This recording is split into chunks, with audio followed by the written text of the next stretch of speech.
हमारा टॉपिक है आज का उत्तर छायावाद, जिसका एक पार्ट हम कल पढ़ चुके हैं, जिसमें हमने कुछ बड़े-बड़े कवियों को देखा था, माखनलाल चतुर्वेदी जी को, भगवती चरण वर्मा जी को, हरिवंश राय बच्चन जी को।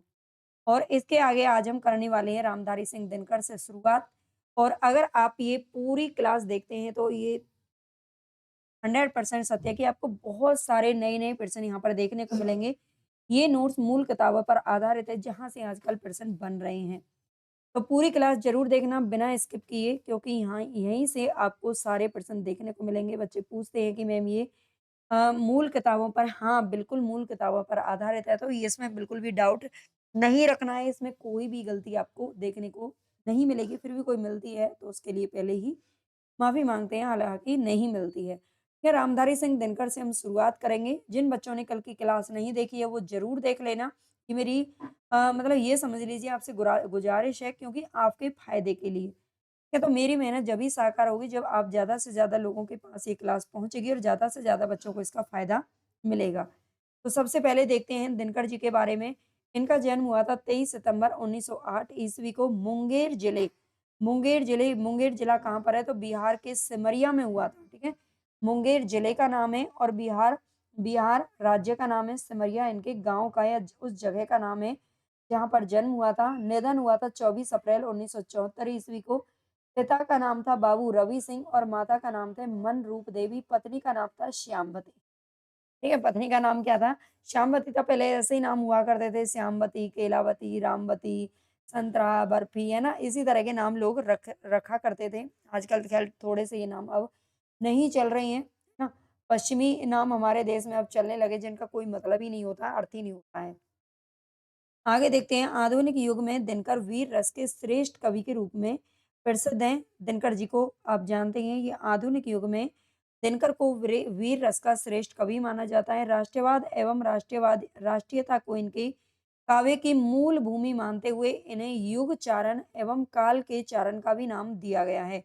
दिनकर जी साहित्य जगत में अनल के कवि भी कहे जाते हैं, द्वितीय राष्ट्र कवि के रूप में जाना जाता है। अगर प्रथम राष्ट्र कवि की बात करें, तो वो मैथिली शरण गुप्त को कहा था महात्मा गांधी ने, उनकी भारत भारती को लेकर के।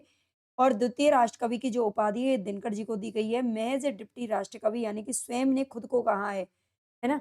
खुद को क्या कहा है दिनकर जी ने कि महज महज मैं केवल एक डिप्टी राष्ट्र कवि हूँ, ठीक है? द्वितीय राष्ट्र कवि की उपाधि जब इन्हें दी गई थी, तब इन्होंने कहा था अधैर्य का कवि कहा जाता है, समय सूर्य कहा जाता है।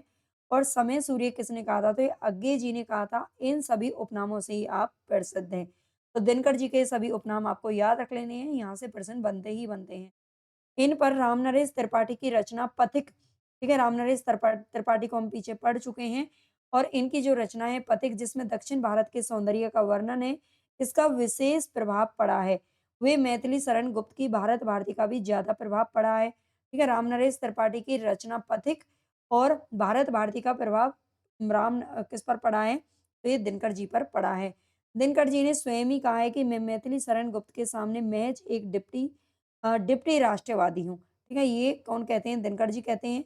आगे क्या है, 1928 ईस्वी में पूरे प्रांत में मैट्रिक में प्रथम स्थान आने पर भूदेव स्वर्ण पदक का सम्मान आपको दिया गया था, ठीक है? मैट्रिक किसको बोलते हैं? बहुत सारे बच्चे नहीं जानते होंगे, है ना? तो ये 10वीं कक्षा को बोलते हैं। और जब 10वीं कक्षा में इनका प्रथम स्थान आया था पूरे प्रांत में, ठीक है? तो इन्हें भूदेव स्वर्ण पदक का सम्मान प्रदान किया गया था।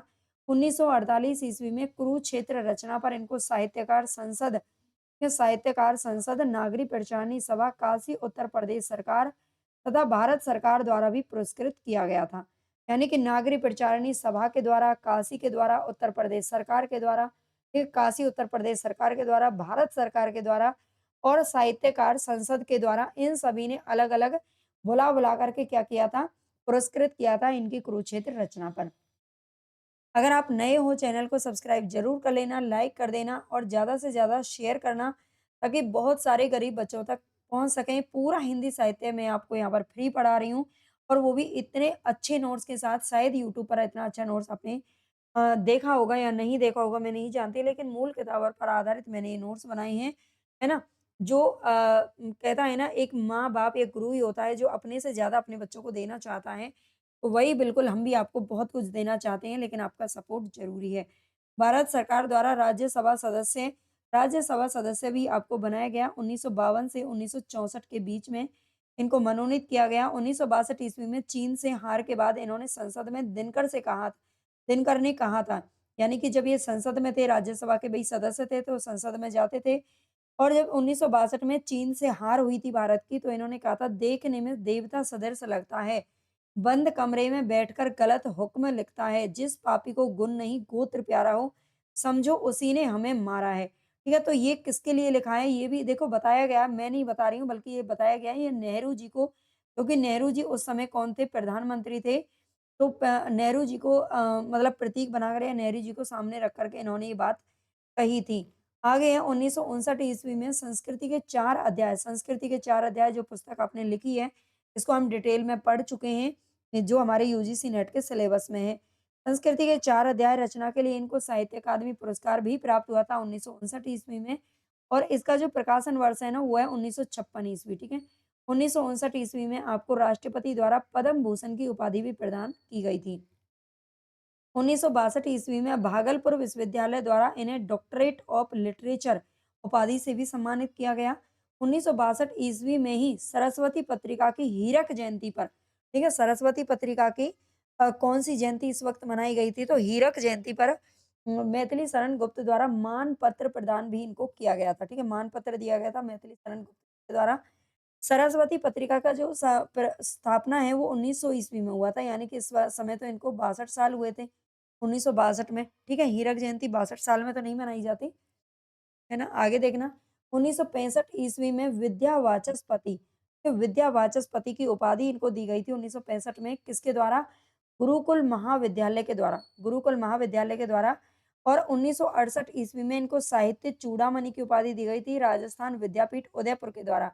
ठीक है, ये दोनों उपाधियाँ आपको अच्छे से याद रखनी है, साहित्य वाचस्पति वगैरह हमने पीछे देखे हैं कुछ उपाधियाँ, है ना? सबकी बहुत सारी उपाधियाँ हैं, बहुत सारे उपनाम हैं जो हम पीछे से पढ़ रहे हैं ना, शायद इतना डिटेल में आपने ना पढ़ा हो क्योंकि बहुत सारी किताबों को सामने रख कर के बताया गया है। बच्चे बता पूछ रहा था कल एक मतलब इस बुक का नाम कोई बता दीजिए, तो भई इस बुक का कोई नाम ही नहीं है ना? ये कोई अकेली बुक ही नहीं है, ये केवल मेरी ही बुक है ना? मैं ये नहीं कहती किसी की नहीं मिलेगी, हाँ, मिल जाएगी, लेकिन मेरी ही बुक है और मैंने ही इन नोट्स को तैयार खुद से किया है। तो 1972 ईस्वी में उर्वशी पर इनको भारतीय ज्ञानपीठ पुरस्कार भी दिया गया था और 1972 का जो पुरस्कार है ये 1968 में जब चिदम्बरा के लिए सुमित्रा नंदन पंत को पहला पुरस्कार दिया गया था और 1972 में ये सेकंड पुरस्कार था, ठीक है, ये सेकंड पुरस्कार था ज्ञानपीठ वाला जो उर्वशी के लिए दिया गया था दिनकर जी को। इनके काव्य संग्रह की बात करें तो आपको ये क्रम से याद रखनी है क्योंकि इनका क्रम बहुत बार पूछा जा चुका है। रेणुका सबसे पहले 1935 में आया था, हुंकार 1938, रसवंती 1940, द्वंद्व गीत 1940, सामदेनी 48, इतिहास के आंसू 1951, धूप और धुआं 1951, दिल्ली 1954, नीम के पत्ते 1954 ईस्वी और ये व्यंग्य परत कविताओं का संग्रह है, ठीक है। जो नीम के पत्ते हैं उसमें व्यंग्य परत कविताएं संकलित की गई हैं, तो क्रम याद रखना आगे है। नील कुसुम चौवन इसमें प्रगतिवादी कविताओं का संग्रह किया गया है, ठीक है। नील कुसुम में प्रगतिवादी कविताएं, चक्रवाल 56, कविश्री 57, सीपी और शंख 57, नए सुभाषित 57, परशुराम की प्रतीक्षा 1963 में लिखा था, कोयला और कवित्व 64, मृत्यु तिलक 1964, हारे को हरिनाम इंपॉर्टेंट है, ये पूछा जाता है 1970 ईस्वी। ठीक है, तो इसमें से एक तो परशुराम की प्रतीक्षा याद अच्छे से कर लेना और हारे को हरिनाम ये पहले पूछे जा चुके हैं, आगे हो सकता है नए-नए प्रश्न आपको देखने को मिल सकते हैं पेपर में। देशभक्ति कविताओं का संकलन किया गया है किसमें? हारे को हरिनाम में। नोट नोट यहाँ पर लिखा हुआ है डॉक्टर धीरेन्द्र वर्मा। डॉक्टर धीरेन्द्र वर्मा जिन्होंने पुस्तक का संपादन किया था, हिंदी साहित्य कोश पुस्तक है इनकी नामवाची, के अनुसार रसवंती का जो रचनाकाल है वो 1939 है और नील कुसुम का रचनाकाल 1955 है। यानी कि नील कुसुम यहाँ पर 1954 है, 1 साल बाद है और 1940 है रसवंती का और रसवंती का 1939 से 1 साल पहले है, डॉक्टर धीरेन्द्र वर्मा के अनुसार, ठीक है।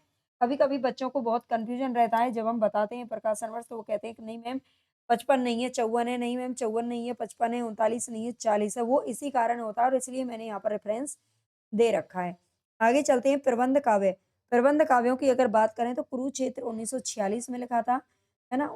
रश्मि रथी 1952 में, उर्वशी 1961 में लिखा था जिसके लिए 1972 में ज्ञानपीठ मिला था, प्रणभंग 1929 ईस्वी में लिखा है, ये पहले ही लिखा था, लिख दिया था, ठीक है।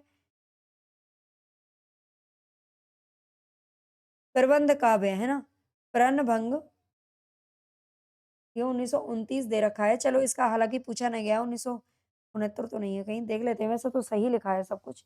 अन्य काव्य रचनाओं की अगर बात करें, तो बारदोली विजय 1928, धूप-छाँव 46, बापू, बापू को याद रखना 47 में लिखा था।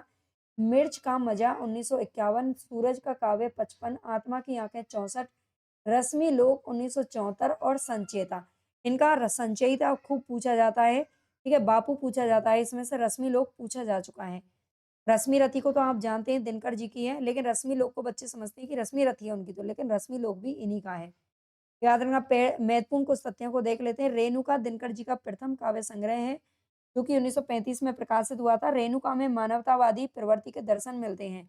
इसमें तांडव, हिमालय के प्रति, कविता की पुकार, कसमई देवाय, पाटलिपुत्र की गंगा और वैभव समाधि आदि प्रमुख कविताएं इसमें संकलित की गई हैं। क्रांति धात्री कविते, जाग उठे अंबर में आग लगाते, रेणुका की एक पंक्ति है जो पूछी जाती है। हुंकार की अगर बात करें, तो जो 1938 ईस्वी में प्रकाशित हुआ था, हुंकार में 29 राष्ट्रीय कविताएं हैं, ठीक है। हुंकार में क्या है, राष्ट्रीय कविताओं को संकलित किया गया है 1900, और उसमें कितनी कविताएं हैं, तो ये हैं 29 कविताएं इसमें शामिल की गई हैं, ठीक है। 29 कविताओं का संकलन है। इसमें कवि ने अतीत के गौरव गान के स्थान पर वर्तमान के दुख दैन्य के प्रति अधिक आक्रोश दिखाया है, ठीक है। इसमें कवि ने अतीत के बारे में गान नहीं किया है, बल्कि क्या किया है, वर्तमान का जो दुख है, जो स्थिति है, उसके लिए आक्रोश जताया है, क्रांतिकारी भावना पर बल दिया है। हाहाकार, अनल, कृत, प्रणति, दिल्ली एवं विपथगा इस संग्रह की प्रमुख कविताएं हैं। आगे हैं, डॉक्टर बच्चन सिंह ने इस संग्रह की कविताओं को वैतालिक का जागरण गान कहा है, ये क्वेश्चन पूछा जा चुका है, ठीक है। दिनकर की कविताओं को वैतालिक का जागरण गान गान किसने कहा है, तो डॉक्टर बच्चन सिंह ने कहा है, और हुंकार को कहा है। ये भी पूछ लिया जाता है, हुंकार को वैतालिक का जागरण गान किसने कहा है, तो ये बच्चन सिंह ने कहा है। हिमालय जो कविता है, उसमें भी क्रांति की भावना प्रकट हुई है।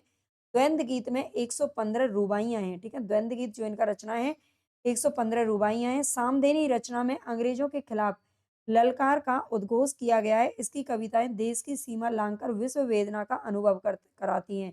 इसमें जवानियां, दिल्ली और मास्को, मास्को रूस की राजधानी है, सरहद के पार इत्यादि कविताएं भी संकलित की गई हैं। आगे कुरुक्षेत्र 1946 में प्रकाशित हुआ था। ये महाकाव्य आधुनिक युग की गीता के रूप में प्रसिद्ध है, ठीक है। इसे आधुनिक युग की गीता कहा जाता है। कुरुक्षेत्र जो स्थान है ना, ये हरियाणा के अंदर पड़ता है, मैं बता देती हूँ भाई, है ना, हरियाणा मेरी जन्मभूमि है। तो कुरुक्षेत्र कहाँ पड़ता है, हरियाणा के अंदर पड़ता है। 7 सर्गों में विभक्त इस प्रबंधात्मक महाकाव्य की कथा का जो मूल आधार है, वो महाभारत का शांति एवं अनुशासन पर्व है ना। महाभारत का कौन सा पर्व है, शांति एवं अनुशासन पर्व है कुरुक्षेत्र में, ये ध्यान रखना। आगे वर्ण विषय की अगर बात करें, तो कुरुक्षेत्र का वर्ण विषय क्या है, युद्ध एवं शांति की समस्याओं का इसमें चित्रण करना इसका मुख्य विषय है, ठीक है। युद्ध और शांति की समस्याओं का चित्रण किया गया है। इसका जो नायक है, वो कुरुक्षेत्री है। नायक इसमें मतलब वैसे इंसान कोई नहीं है, कुरुक्षेत्री इसका नायक है। द्वितीय विश्व युद्ध की विभीषिका से प्रेरित होकर इस महाकाव्य में धर्मराज युधिष्ठिर और भीष्म पितामह के संवाद के माध्यम से अन्याय के विरुद्ध युद्ध के समर्थन का उद्घोष किया गया है। मतलब इसमें क्रांतिकारी भावना को जगाने का प्रयास किया गया है। उसमें कहा गया है कि अगर हम अन्याय क्यों झेलें, हमें उसके खिलाफ लड़ना चाहिए, क्योंकि हम भी उस वक़्त अंग्रेज़ों के खिलाफ थे, मतलब गुलाम थे। और द्वितीय विश्व युद्ध के में जो विभीषिका हुई थी, यानी कि उसमें जो नुकसान हुआ था, जो हानि हुई थी, उससे प्रेरित होकर के इस युद्ध महाकाव्य को लिखा गया है। आगे हैं, रामधारी सिंह दिनकर जी क्या कहते हैं कुरुक्षेत्र को लेकर के, तो कुरुक्षेत्र ना तो दर्शन है और ना किसी ज्ञानी के प्रौढ़ मस्तिष्क का चमत्कार। यह तो साधारण मनुष्य का शंकाकुल हृदय है, जो मस्तिष्क के हृदय पर चढ़कर बोल रहा है। बहुत बार ये पंक्ति पूछी जा चुकी है, तो इसको अच्छे से याद रख लेना। इसकी जो भाषा है, वो प्रौढ़ एवं परिनिष्ठित कड़ी खड़ी बोली है। नंद दुलारे वाजपेयी क्या कहते हैं, साकेत और कामायनी के बाद यह हिंदी की एक प्रतिनिधि रचना कही जा सकती है, ठीक है। साकेत और कामायनी के बाद इसका तीसरा स्थान माना है नंदुलारे वाजपेयी जी ने। इसमें साकेत और कामायनी के समान विषय विस्तार किया गया है। दार्शनिक व्यापकता भले ही ना हो, परंतु आधुनिक युग की एक समस्या विशेष युद्ध के प्रश्न पर मार्मिक भाव और विचार व्यक्त किए गए हैं। डॉक्टर नगेंद्र क्या कहते हैं कुरुक्षेत्र को लेकर, डॉक्टर नगेंद्र का कहना है कि कुरुक्षेत्र दिनकर की प्रौढ़तम काव्य कृति है। ठीक है? जो कुरुक्षेत्र है वो दिनकर की प्रौढ़तम प्रौढ़तम यानी कि सबसे ज़्यादा प्रौढ़, सबसे ज़्यादा वयस्क काव्य कृति है जिसमें सबसे ज़्यादा क्या है मतलब ज्ञान है ना? ज्ञान की वस्तु है ये। पारिभाषिक रूप में तो इसे सप्तसर्गबद्ध पौराणिक प्रबंध काव्य कहा जा सकता है, परंतु वस्तुतः ना तो यह पौराणिक है और ना ही प्रबंध काव्य है। इसमें 7 सर्ग हैं, ये अच्छे से याद रख लेना। ना प्रबंध काव्य, यह तो द्वितीय महासमर से प्रेरित एक लंबी चिंता प्रधान कविता है। इस काव्य में कुरुक्षेत्र युद्ध का प्रतीक है। युधिष्ठिर और भीष्म कवि के तर्क और वितर्क विचार के दोनों पक्षों के प्रतीक हैं। इसमें उस युद्ध का वर्णन है, इसमें जब पहले युद्ध हो चुका था और जो युधिष्ठिर है वो सोचता है कि युद्ध क्यों हुआ? क्या युद्ध ज़रूरी था? है ना? और युद्ध हमने किया ही क्यों? किसके लिए किया? और वो भीष्म पितामह जब बाणों की सैया पर लेटे हुए रहते हैं, तो उनसे वो इस मामले में बातचीत करते रहते हैं, तो उसको यहाँ पर दर्शाया गया है। ठीक है? तो युधिष्ठिर और भीष्म कवि के तर्क-वितर्क, विचार के दोनों पक्षों के प्रतीक हैं, जिन पर आरूढ़ होकर उसके मन की दुविधा समाधान की ओर दौड़ती है। युधिष्ठिर अहिंसा के प्रतीक है, ठीक है? युधिष्ठिर अहिंसा के प्रतीक हैं, जो युद्ध को किसी भी परिस्थिति में उचित नहीं मानते हैं और भीष्म न्याय भावना के प्रतीक हैं। जो भीष्म पितामह हैं, वो न्याय भावना के प्रतीक हैं, जो अन्याय के दमन के लिए युद्ध को उचित ही नहीं बल्कि आवश्यक भी मानते हैं। इन तीनों प्रतीकों को लेकर दिनकर ने युद्ध से विक्षुब्ध अपने हृदय और मस्तिष्क की संकुलता से मुक्ति पाने का प्रयत्न किया है। आगे कुरुक्षेत्र की प्रसिद्ध पंक्तियाँ। कुरुक्षेत्र की प्रसिद्ध पंक्तियों को याद रखना, न्यायोचित अधिकार माँगने से ना मिले तो लड़के ले लो। ठीक है? तेजस्वी छीनते समय को जीत या कि खुद मर के। किसने कहा पाप है समुचित स्वत्व प्राप्ति हित लड़ना। है ना? किसने कहा है कि अगर हम अपने अधिकारों के लिए लड़ रहे हैं तो ये पाप है, ये किसने कह दिया? उठा न्याय का खड़ग, खड़ग यानी कि हथियार, समर में अभय मारना मरना। समर बोलते हैं युद्ध क्षेत्र को। अब है मारना मरना, बिना भय के मारो और मरो, न्याय के लिए खड़ग उठाओ। क्षमा क्षमा सोबती उस भुजंग को जिसके पास गरल हो, उसको क्या जो दंतहीन, विष रहित, विनीत और सरल हो। ठीक है? भुजंग बोलते हैं सांप को। क्षमा क्षमा उसी को शोभा देती है जिसके पास क्या हो गरल, गरल बोलते हैं विष को यानी कि जहर को। ठीक है? जिस सांप के पास जहर ही नहीं है उसका क्या ही जीवन है ना? जो दंतहीन भी है, विष रहित भी है, विनीत भी है और सरल भी है। जब तक मनुज मनुज का यह सुख भाग नहीं सका होगा, शामिल ना होगा, कोलाहल या संघर्ष नहीं कम होगा। आगे इतिहास के आंसू 1951 ईस्वी में लिखा गया था। इस संग्रह में 10 ऐतिहासिक कविताएं हैं जो संकलित की गई हैं और इसकी ये पंक्ति है, नहीं चाहते किसी देश को हम निज दास बनाना। ठीक है? पर स्वदेश का एक मनुज भी दास ना कहीं का रहेगा। हम ये नहीं चाहते, इतिहास में ये बताया गया है इस कविता में, लेखक क्या कहते हैं कि हम नहीं चाहते अपने अपने अलावा हम किसी देश को, हम खुद स्वतंत्र होना चाहते हैं। हम किसी के दास नहीं बनना चाहते और ना ही किसी को अपना दास बनाना चाहते हैं। रश्मि रथी 1952 ईस्वी में आया था। ये कर्ण के जीवन पर आधारित है। इसमें वीरता, मित्रता एवं दानशीलता, ये 7 अंकों का ये प्रबंधात्मक खंड काव्य है। इसमें अवहेलित रश्मि रथी, ये पूछा जाता है रश्मि रथी का अर्थ क्या है? तो रश्मि रथी का अर्थ है कर्ण। इसमें अवहेलित, शोषित तथा प्रवंचित नर के रूप में कर्ण के माध्यम से कवि ने जातिवाद तथा गरीबी जैसी समस्या को अभिव्यक्ति दी है। ठीक है? जातिवाद, इसमें आप जानते हैं जो कर्ण है, कर्ण का पालन पोषण एक निम्न जाति वर्ग के लोग के यहाँ पर हुआ था, है ना? हालाँकि वो उन्हीं के परिवार के थे, ये आप सब जानते होंगे। तो जातिवाद को यहाँ पर दिनकर ने क्या किया है, उसको अभिव्यक्ति दी है, उसको प्रस्तुत किया है। अगर मित्रता, है ना? मित्रता दुर्योधन की इतनी अच्छी थी कि उसे क्षत्रियों के बराबर स्थान दिया गया था। आगे है, पाते हैं सम्मान तपोबल से भूतल पर शूर। शूर यानी कि जो वीर लोग होते हैं अपना जो सम्मान किससे पाते हैं? वो अपने तपोबल से पाते हैं। अपने मतलब अपने कर्मों से सम्मान मिलता है शूरवीरों को। जाति-जाति का शोर मचाते केवल कायर क्रूर। ठीक है? जाति-जाति का शोर कौन मचाता है? जो कमज़ोर भी होते हैं और जो क्रूर भी होते हैं, जो अहंकारी होते हैं। हृदय था निष्कपट पावन क्रिया का, दलित तारक समुद्धारक त्रिया का। बड़ा बेजोड़ दानी सदै था, युधिष्ठिर कर्ण का अद्भुत हृदय था। युधिष्ठिर कर्ण का अद्भुत हृदय था। ये इतिहास के आंसू की पंक्तियाँ हैं, याद रखना। और प्रसिद्ध पंक्तियाँ, इसके अलावा इनकी जो कुछ और प्रसिद्ध पंक्तियाँ मिलती हैं, जब नाज नास मनुज पर छाता है, पहले विवेक मर जाता है, ये रश्मि रथी से ली गई है। है कौन विघ्न ऐसा जग में, टिक सके वीर नर के मग में। हम ठोक पेलता ठेलता है जब नर, पर्वत के जाते पांव उखड़। मानव जब जोर लगाता है पत्थर पानी बन जाता है। गुण बड़े एक से एक प्रखर, हैं छिपे मानवों के भीतर। सच है विपत्ति जब आती है कायर को ही दहलाती है। ये यहाँ पर कायर आ जाएगा। वसुधा का नेता कौन हुआ, भूखंड विजेता कौन हुआ। आगे यहाँ पर उर्वशी, उर्वशी 1961 में लिखी थी। नाटकीय शैली में रचित ये पुराण प्रसिद्ध पुरवा और उर्वशी की कथा पर आधारित प्रबंधात्मक महाकाव्य है। ये 5 अंकों में विभक्त इस रचना में कवि ने मनुष्य के उद्दाम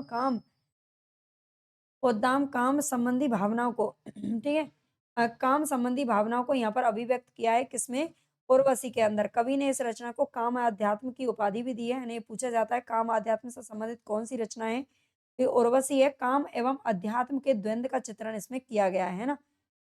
आगे इस रचना पर 1972 ईस्वी में इनको ज्ञानपीठ पुरस्कार भी मिला था, जो कि सेकंड नंबर का था। द्वारिका प्रसाद सक्सेना क्या कहते हैं, निसंदेह उर्वशी काम्य अध्यात्म की गीतिका है। ठीक है, निसंदेह उर्वशी क्या है, काम अध्यात्म की गीतिका है। काम समस्या के समाधान की कुंजी है। काम समस्या के समाधान की कुंजी है। काम दर्शन की साहित्यिक व्याख्या है। रूढ़िबद्ध काम जीवन की वेदना एवं विडंबना का उद्घाटन करने वाली एक सफल रचना है। आगे इसमें रचना है परशुराम की प्रतीक्षा। परशुराम की प्रतीक्षा 1963 ईस्वी, यह भारत जी चीन युद्ध की पृष्ठभूमि पर आधारित एवं राष्ट्रीयता के भाव से संबंधित रचना है। ठीक है, जो ये रचना है परशुराम की प्रतीक्षा, ये भारत चीन युद्ध की पृष्ठभूमि पर आधारित है और राष्ट्रीयता के भाव से संबंधित रचना है। इस संग्रह में कुल 18 कविताएं हैं। ठीक है, याद रखना है परशुराम की प्रतीक्षा में कुल कितनी है, 18 कविताएं संकलित हैं, जिनमें से 3 कविताएं सामधेनी काव्य संग्रह से ली गई हैं और इसमें ब्रह्मपुत्र नदी के धरती पर उतारने की कथा भी का भी वर्णन किया गया है। अच्छे से याद रख लेना। ठीक है, ब्रह्मपुत्र नदी को धरती पर उतारने की कथा किसमें शामिल है, तो परशुराम की प्रतीक्षा में शामिल है। दिनकर जी की कुछ अन्य चर्चित कविता, ऊपर जो हमने पढ़े थे वो काव्य संग्रह थे और यहाँ पर जो हम देखने वाले हैं वो है चर्चित कविताएं। मानवती, अनल क्रीट, नारी, ठीक है, नारी पूछा जाता है। दिल्ली पूछा जाता है। काल, हिमालय के प्रति बहुत बार पूछा गया है। मनुष्य पूछा जाता है। कविता की पुकार, कैंची और तलवार। गद्य रचनाएं की बात करें, ये चर्चित कविताएं याद रखना और इनकी कुछ गद्य रचनाएं हैं। डॉक्टर रामचंद्र तिवारी क्या कहते हैं, जब वे कविता लिखते हैं, वे कौन, दिनकर जी, जब वे कविता लिखते हैं तो विचार उनकी लेखनी की मसूनता को सोख लेते हैं। ठीक है, जो विचार है उनकी लेखनी की मसूनता को सोख लेते हैं और जब वे गद्य लिखने लगते हैं तो विचारों की मरुभूमि में कल्पना छोटे छोटे उद्यानों की सृष्टि करती हुई चलती है। ठीक है, कल्पना मतलब आगे बढ़ती चली जाती है। मतलब कविता इतनी अच्छी नहीं लिखते, कहने का मतलब ये है रामचंद्र तिवारी जी का, जितना अच्छा वो गद्य काव्य लिखा है ना। आगे गद्य रचनाओं में सबसे पहले आता है इनका मिट्टी की ओर 1946, अर्धनारीश्वर 1953, रेती के फूल 1954, वेणु वन 58, धर्म नैतिकता और विज्ञान बहुत बार पूछा गया 1959, व्हाट पीपल साहित्यमुखी 68, आधुनिकता बोध 73, विवाह की मुसीबतें 1974, 74 में ही आपका निधन हो गया था, है ना। ये सभी आपकी क्या है, गद्य रचनाएं। उजली आग 1956 ईस्वी में लिखा था और इसमें लघु कथाओं, गद्य गीतों एवं सूक्तिबद्ध विचारों का संग्रह है। आलोचनात्मक रचनाओं की अगर बात करें तो काव्य की भूमिका 1957 में लिखा, पंत प्रसाद और मैथिली शरण गुप्त 1958 में लिखा, शुद्ध कविता की खोज 1966 में लिखा। इनमें से जितनी भी रचनाएं आप देख रहे हो ना, सब पूछी जाती हैं। ऐसा है, अर्धनारीश्वर बहुत बार पूछा जा चुका है, मिट्टी की ओर, रेती के फूल, धर्म नैतिकता और विज्ञान, वट पीपल, ये सारी रचनाएं पूछी जा चुकी हैं।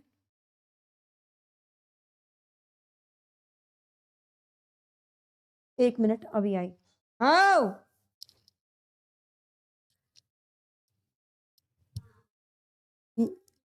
यही एक ही दही है, एक ही सुनी। हाँ ना, चप्पल पहन के ही ना आई हूँ, कल जूता पहन के आई। पर कई दिन थे भी ना, मैंने तो कल ही परसों ही सफाई से कर रही सब कहीं ना भाई, मिल ना रही होंगी ना, है ही ना जब।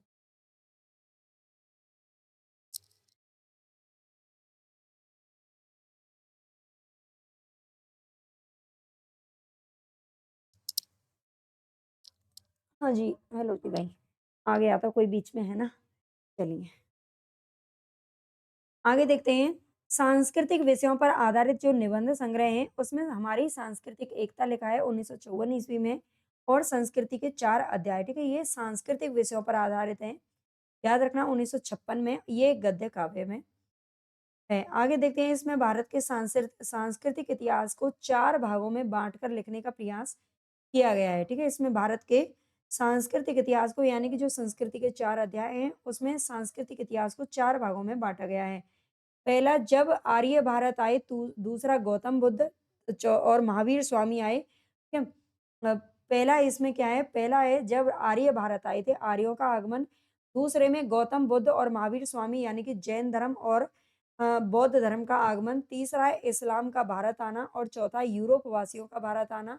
इससे हिंदू मुस्लिम एकता हुई है, ठीक है? यूरोप वासी जब आए थे, इससे हिंदू मुस्लिम एकता में जो है बढ़ी है, ऐसा ये कहा गया है। संस्कृति के 4 अध्याय रचना पर दिनकर को 1959 ईस्वी में साहित्य अकादमी मिला। इसके अलावा राष्ट्रीय भाषा और राष्ट्रीय एकता ये तीसरा इनका सांस्कृतिक पर आधारित है। 1956 में ये भाषण संग्रह है। इसके अलावा चौथी जो इनकी रचना है सांस्कृतिक पर, वो है राष्ट्रीय भाषा आंदोलन और गांधी जी। ठीक है, ये 1968 में प्रकाशित हुआ था। यात्रा वृत्तांत की अगर बात करें तो देश-विदेश 1957 और मेरी यात्राएँ 1970।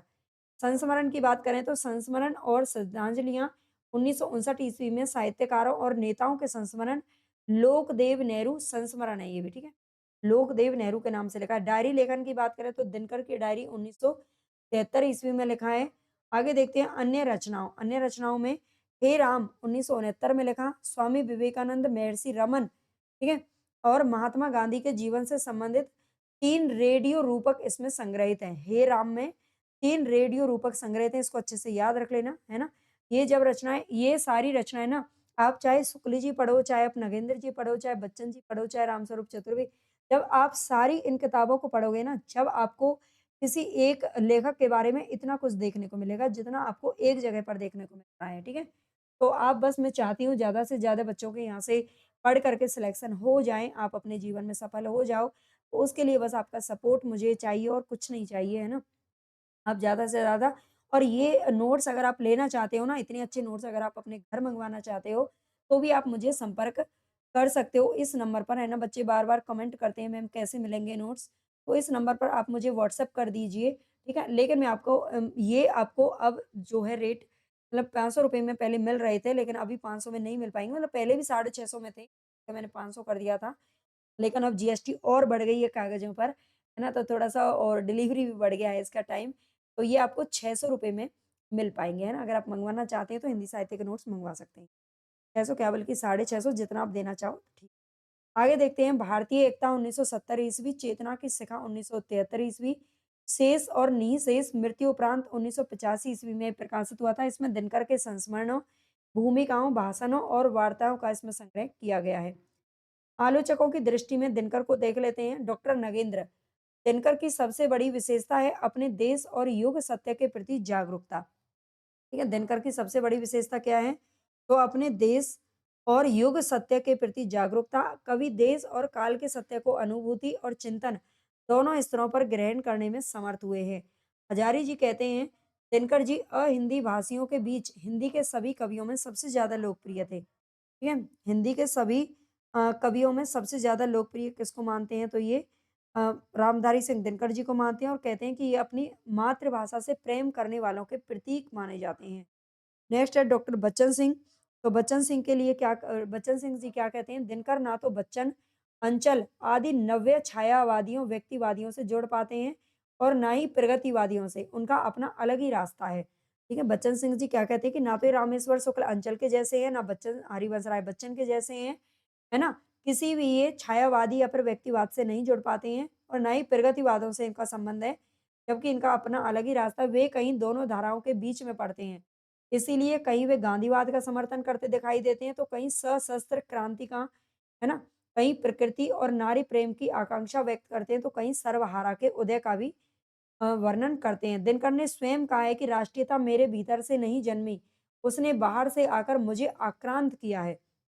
यानी कि उस समय देश गुलाम था, तो वो कहते हैं कि राष्ट्रीयता मेरे भीतर नहीं थी, बल्कि मुझे बाहर से जो है क्रांति ने क्या किया है, आक्रांत कर दिया है ना? बाहर के लोगों को देख-देख कर के मेरे अंदर क्रांति जन्मी है। आगे एक और कहते हैं, हर युग नया जन्म लेकर आता है और हर युग जब जाने लगता है तो उसके लाए हुए जल से आगामी प्रत्येक युग की प्यास नहीं बुझ पाती है।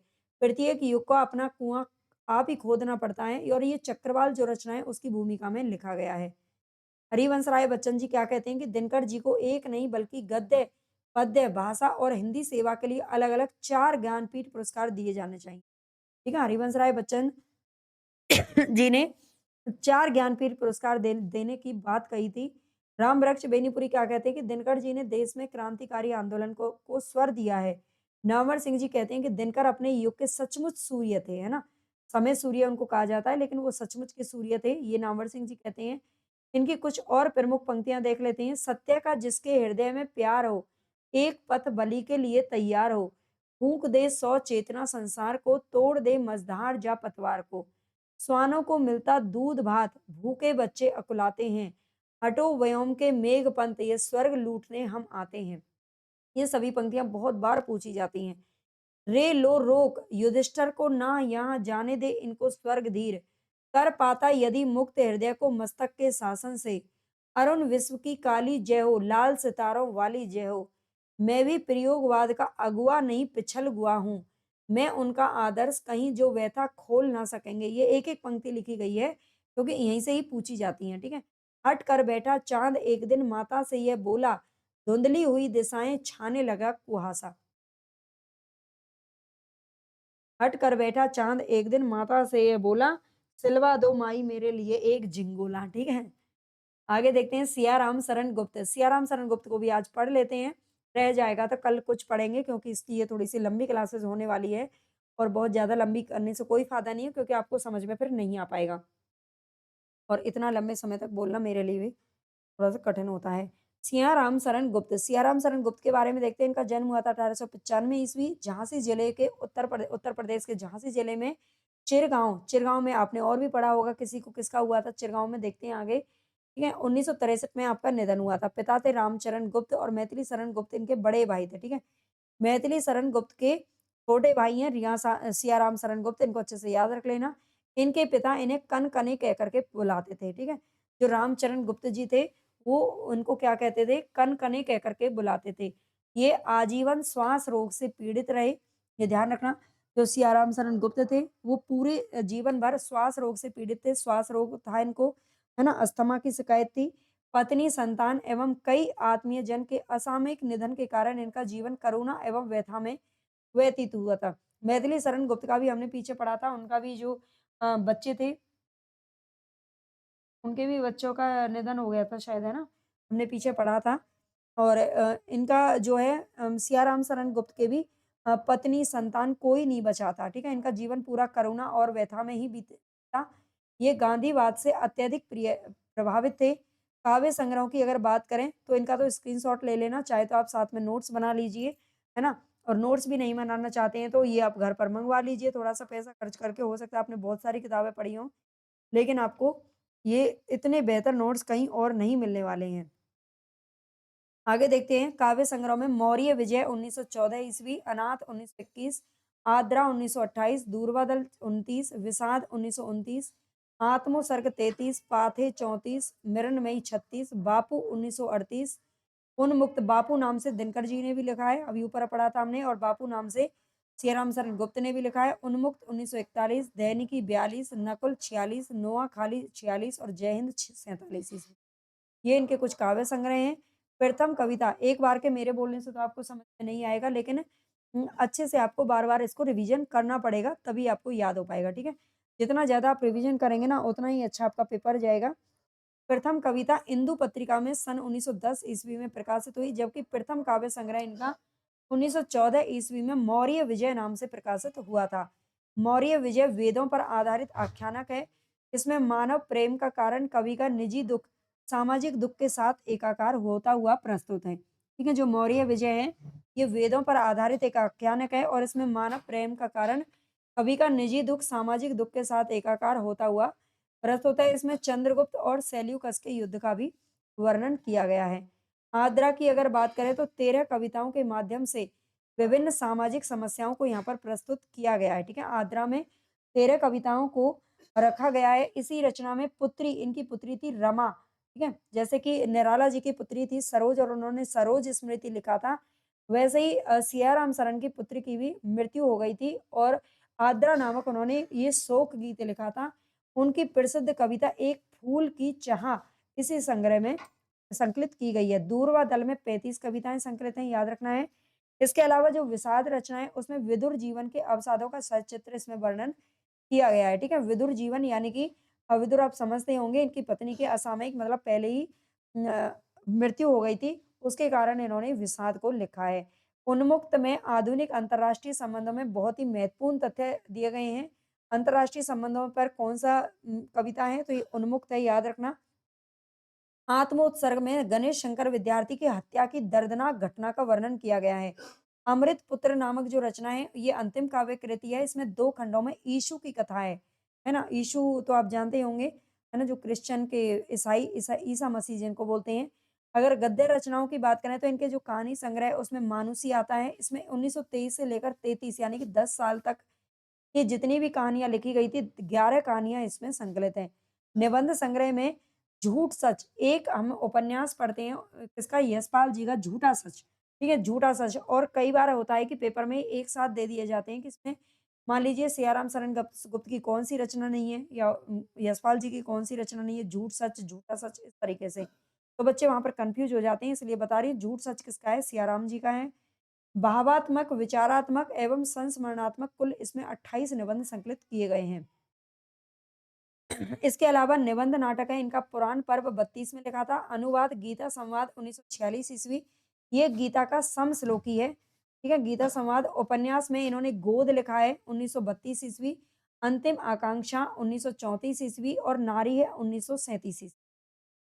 गोद और नारी जो उपन्यास हैं, उनमें नारी समस्याओं का चित्रण किया गया है। नारी की जो समस्याएँ होती हैं, उनको यहाँ पर उकेरा गया है। प्रमुख पंक्तियों की अगर बात करें, तो कुछ कुरुक्षेत्र के समर में साधा है। हम सबके थे प्यारे बापू, भारत के उजियारे बापू, जाता हूँ जाने दो मुझको, हूँ मैं सरित प्रभा।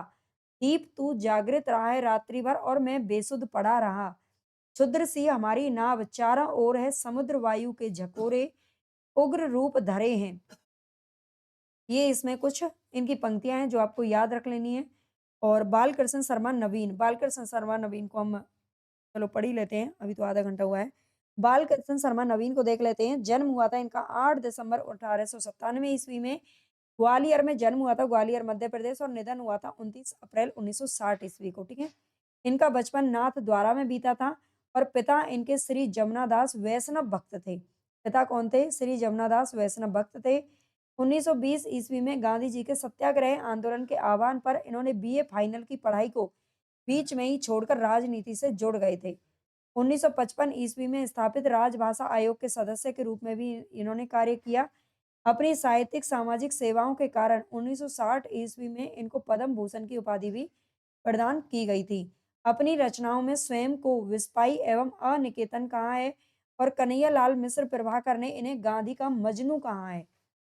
ठीक है, कन्हैयालाल प्रभाकर ने बालकृष्ण शर्मा नवीन को गांधी का मजनू कहा है। इन्हें प्रेम एवं मस्ती परक काव्य का अग्रदूत भी माना जाता है। सन 1935 में गांधी के सत्याग्रह आंदोलन स्थगित कर देने पर इन्होंने लिखा था, आज खड़क की धार कुंठिता है खाली तूनीर हुआ। तूनीर बोलते हैं तरकस को। ठीक है, पर्यायवाची याद रखना। काव्य रचनाओं की अगर बात करें तो मोस्ट इंपोर्टेंट है और ये बहुत बार पूछे गए हैं प्रकाशन वर्ष के साथ। तो कुमकुम 1936 में लिखा था, जबकि नगेंद्र के अनुसार इसका जो प्रकाशन वर्ष है वो 1939 ईस्वी है। रश्मि रेखा इन्होंने लिखा है 1951 में, अपलक 1951, क्वासी 1952, विनोवा स्तवन 1955 में लिखा है, उर्मिला 1957 में लिखा है, हम विस्पाई जन्म की 1964 ईस्वी में लिखा गया है। इसके अलावा बात करें तो प्रसिद्ध कविताएँ सृजन की लकीरें 1931, विप्लव गायन 1933 ईस्वी। ये प्रसिद्ध कविताएँ सृजन की लकीरें 1931 और विप्लव गायन 1933। कुमकुम इनका प्रथम कविता संग्रह है, ठीक है? कुमकुम क्या है इनका? प्रथम कविता संग्रह है। आगे है डॉक्टर धीरेन्द्र वर्मा। डॉक्टर धीरेन्द्र वर्मा क्या कहते हैं? नवीन राष्ट्रीय वीर काव्य के प्रणेताओं में मुख्य रहे हैं। ठीक है, जो नवीन जी हैं, वो राष्ट्रीय वीर काव्य के प्रणेताओं में मुख्य रहे हैं, धीरेन्द्र वर्मा का कहना है। इन्होंने 1921 से 1923 ईस्वी तक हिंदी की राष्ट्रीय काव्य धारा को आगे बढ़ाने वाली प्रभा पत्रिका यानी कि जो कानपुर से निकलती थी, इसका संपादन किया। 1931 ईस्वी में गणेश शंकर विद्यार्थी की मृत्यु के पश्चात कई वर्षों तक नवीन जी प्रताप पत्र के भी प्रधान संपादक के रूप में कार्य करते रहे। उर्मिला 6 सर्गों में विभक्त एक खंड काव्य है। इस कृति का लेखन महावीर प्रसाद द्विवेदी की प्रेरणा से किया गया है। ठीक है, उर्मिला 6 सर्गों में विभक्त है, ये ध्यान रखना। उर्मिला जो इन्होंने लिखा था और इस कृति का लेखन किसकी प्रेरणा से हुआ? ये महावीर प्रसाद द्विवेदी की प्रेरणा से किया गया है। प्रमुख पंक्तियों में अगर बात करें, हैं बलि वेदी सखे प्रज्वलित मांग रही ईंधन छन छन, आओ युवक लगा दो तुम अपने यौवन का ईंधन। ये ठीक है, ये क्रांतिकारी पंक्तियां हैं, आप देख सकते हो। भस्म सात हो जाने दो ये प्रबल उमंगे जीवन की, अरे सुलगने दो बलि वेदी चढ़ने दो बलि यौवन की, हम विस्पाई जन्म के। इससे ही पंक्तियां दी गई हैं। आगे हैं, कभी कुछ ऐसी तान सुनाओ जिससे उथल पुथल मच जाए, एक हिलोर इधर से आए एक हिलोर उधर से आए, पाप पुण्य सद सद भावों की धूल उड़ उठे दाएं बाएं। विप्लव गायन की पंक्तियां हैं। ओ भिकमंगे अरे पराजित, ओ मसलूम अरे चिरदोहित, हम अनिकेतन हम तो रमते राम, हमारा क्या घर कैसा वतन, लपक चाटते झूठे पत्तल जिस दिन देखा मैंने, नर को उस दिन सोचा क्यों ना आग लगा दूं आज, आग आज इस दुनिया भर को। तो यहाँ पर ये इनकी कुछ पंक्तियाँ हैं जो आपको याद रखनी है। आगे हमारा जो आती हैं आगे, सुभद्रा कुमारी चौहान। तो मुझे लगता है आज के लिए इतना ही काफ़ी है ना? इतना आप पढ़ लीजिए और नोट्स बना लीजिए, इसकी पीडीएफ आपको टेलीग्राम पर मिल जाएगी। पूरे नोट्स आप लेना चाहते मँगवा लीजिए घर पर, घर बैठे ही आपको इतनी सारी मेहनत बच जाएगी, इतनी सारी किताब लेने से आप बच जाओगे, है ना? केवल और केवल इसकी जो कीमत है वो है ₹650, 600 भी देंगे तो चल जाएगा, है ना? क्योंकि इसमें कुछ बचता नहीं है, ये बहुत ही मेहनत से तैयार किए गए हैं, लेकिन इसमें जो है मतलब प्रिंटिंग का और उसका खर्चा बहुत ज़्यादा पड़ता है, ठीक है? तो चलिए, अब अगली क्लास में मिलते हैं।